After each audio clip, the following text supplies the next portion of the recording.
Ton corps te parle et il serait peut-être temps d'apprendre à écouter ses messages. Salut, c'est Spunky et bienvenue dans cette nouvelle vidéo où on va parler des émotions et du corps. Ton corps fait partie intégrante de toi. Tu es une triade, comme je le dis souvent, tu es une âme dans un corps et tu as ton esprit. Les trois fonctionnent toujours ensemble. Le corps, ce n'est pas seulement ton vaisseau, c'est ce qui te met en contact avec le monde physique. C'est vraiment un allié, c'est vraiment ton soutien numéro 1, c'est lui qui te porte au quotidien, c'est lui qui te permet de vivre ta vie et de faire toutes ces choses et d'expérimenter tout ça. Et qu'est-ce qui se passe quand on ne se sent pas bien dans son corps? Quand on a des émotions peut-être qui débordent, quand on ne sait pas comment agir dans son propre corps et avec son propre corps? On va voir ça dans cette vidéo. Tout d'abord, une émotion, comme je l'avais dit dans une précédente vidéo, ça vient de emotion, energy in motion, donc c'est de l'énergie en mouvement.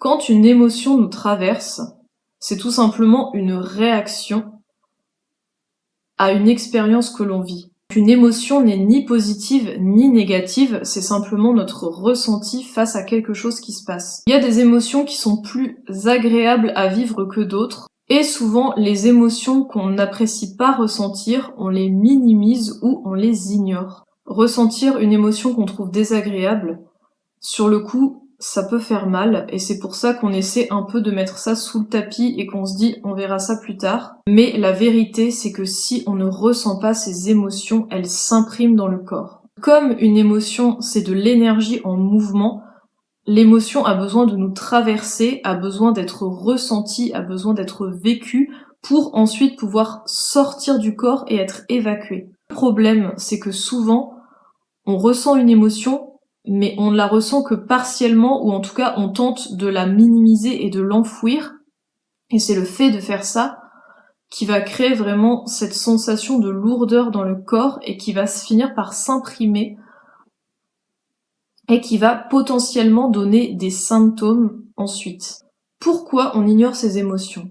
On les ignore parce que c'est désagréable, parce qu'on ne veut pas ressentir, parfois on ne veut pas voir une situation en face. On fuit nos propres émotions, on fuit notre propre vérité, parce que ça nous fait peur. Ça nous confronte à quelque chose qu'on n'est peut-être potentiellement pas prêt à accepter, ça nous fait mal. Et on préfère ça sous le tapis, comme je l'ai déjà dit, plutôt que de s'asseoir face à nous-mêmes et de dire, bon là, ok, voilà ce que je ressens, qu'est-ce que je peux faire de ça? La vérité, c'est qu'on ne veut pas ressentir ces émotions parce que parfois on les associe à une faiblesse, alors qu'il ne s'agit absolument pas de ça puisque nous sommes des êtres humains, nous ressentons naturellement les choses. Avoir des émotions, c'est parfaitement normal. Comme je l'ai dit au début de la vidéo, une émotion n'est ni négative ni positive.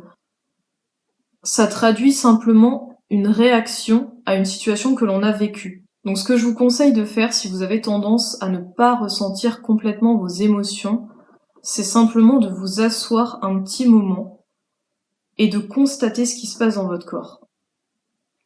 Où est-ce que vous avez mal? Où est-ce que vous sentez éventuellement des tensions? Qu'est-ce que vous ignorez depuis longtemps et qui a besoin de ressortir? Accueillir vos émotions sans jugement, mettre le doigt dessus. Par exemple, récemment, j'ai vécu telle situation qui m'a fait me sentir triste, en colère.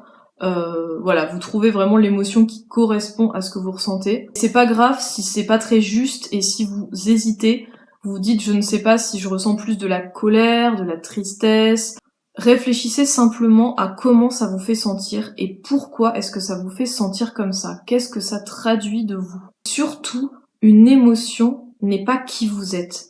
Une émotion, c'est simplement une sensation qui vous traverse. Ça ne reflète absolument pas votre personne, ça ne reflète absolument pas qui vous êtes dans le fond. Parfois, on s'accroche à des émotions qui sont là depuis très longtemps et on en fait limite presque une partie de notre identité. Par exemple, ah moi je suis une personne mélancolique, ah moi je suis une personne triste, alors qu'en fait il s'agit simplement d'émotions qu'on ressent depuis longtemps, auxquelles on s'est accroché et qui n'ont pas pu pleinement être exprimées, qui n'ont pas pu pleinement être vécues en nous, dans notre corps. Ce n'est pas les émotions que vous ressentez. Comme je l'ai dit, c'est simplement une énergie qui vous traverse et c'est très important de les comprendre pour pouvoir les ressentir pleinement et les laisser aller une fois que le moment est venu. Qu'est-ce qui se passe lorsque vous ne ressentez pas pleinement vos émotions, lorsque vous ne les laissez pas pleinement s'exprimer? Elles finissent par s'imprimer dans le corps. Et c'est très facile de savoir comment les détecter. Chaque émotion a un lien direct avec une partie du corps. C'est-à-dire que par exemple, une émotion, quelque chose que vous avez eu du mal à digérer, que vous avez eu vraiment du mal à encaisser, un morceau que vous avez eu du mal à avaler symboliquement, ça va se retranscrire sur le système digestif. Une émotion que vous n'avez pas pu clairement exprimer, que vous n'avez pas pu clairement dire, quelque chose que vous auriez voulu sortir mais qui est resté enfoui, ça va se mettre sur votre gorge ou en tout cas autour de la bouche. Une émotion qui va être liée à l'incapacité d'avoir pu agir dans une situation ou en tout cas quelque chose qui vous a fait sentir dévalorisé ou qui vous a mis mal à l'aise, ça va se retranscrire souvent sur les muscles ou les os, ce qui nous permet de nous mettre en mouvement. Comprendre quelles sont les tensions, quelles sont les douleurs que vous pouvez ressentir dans votre corps, c'est quelque chose d'extrêmement important. Comme je l'ai dit dans une précédente vidéo, le corps est avec vous. Votre corps est votre soutien numéro 1, il est toujours là pour vous aider, c'est votre allié numéro 1. Quand il se passe quelque chose, c'est lui qui va être aux premières loges, c'est lui qui va directement ressentir les choses, c'est lui qui va être en quelque sorte votre tableau de bord. Donc c'est important de prendre le temps de l'écouter, de prendre le temps d'agir avec lui et non pas contre lui.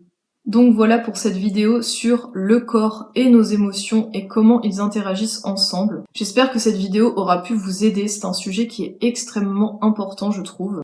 Et surtout, encore une fois, ne vous jugez pas de ressentir des émotions, c'est normal, c'est être humain. Prenez l'habitude de constater ce qui se passe plutôt que d'automatiquement émettre un jugement sur vos émotions. Et apprenez à trouver le moyen de les ressentir comme ça vous fait du bien. Parfois, on a besoin de pleurer, parfois, on a besoin simplement de se reposer, de se relâcher. Parfois, on a besoin d'évacuer en allant marcher, en allant faire du sport, par exemple. Trouvez vraiment le moyen d'évacuer vos émotions de façon sereine et de façon qui vous fait du bien surtout. Je vous remercie beaucoup pour votre écoute et je vous dis à une prochaine pour une nouvelle vidéo.